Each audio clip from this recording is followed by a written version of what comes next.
Halo, assalamualaikum teman-teman semuanya. Teman-teman, pada kali ini saya akan membahas tentang pengobatan tuberkulosis. Pada tahap awal atau fase intensif, OAT atau obat anti tuberkulosis diberikan setiap hari ya teman-teman, di mana pemberian OAT pada tahap awal bertujuan untuk menurunkan secara cepat jumlah kuman TB yang terdapat dalam tubuh pasien dan meminimalisir risiko penularannya.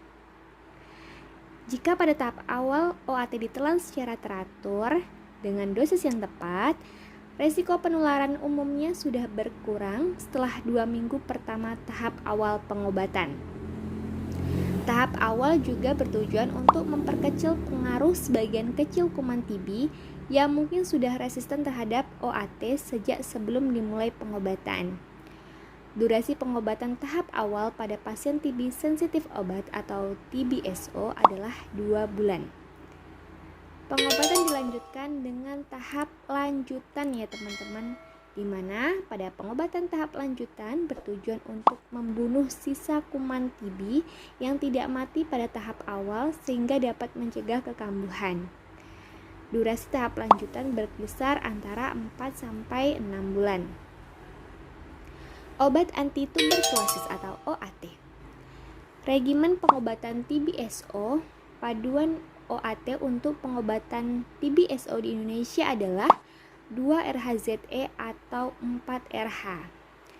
Pada fase intensif, pasien diberikan kombinasi 4 obat berupa rifampicin, isoniazid, pyrazinamid, dan etambutol selama 2 bulan, dilanjutkan dengan pemberian isoniazid dan rifampicin selama 4 bulan pada fase lanjutan.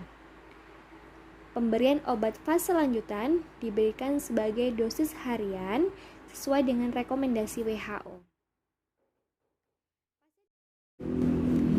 Jumlah tablet KDT yang diberikan dapat disesuaikan dengan berat badan pasien.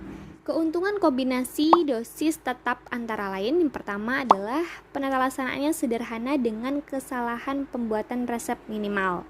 Yang kedua, peningkatan kepatuhan dan penerimaan pasien dengan penurunan kesalahan pengobatan yang tidak disengaja.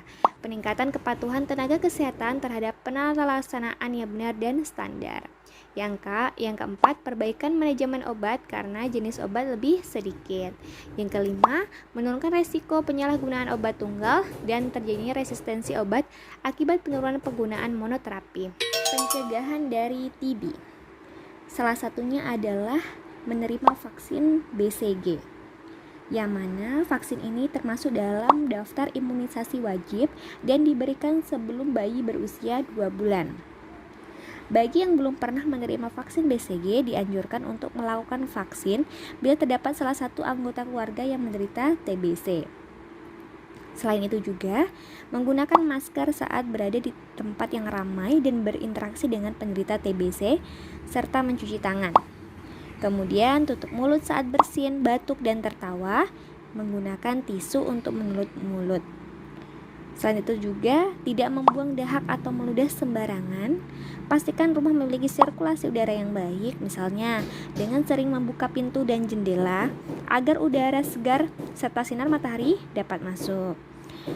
Khusus bagi penderita TBC, menggunakan masker ketika berada di sekitar orang, terutama selama 3 minggu pertama pengobatan.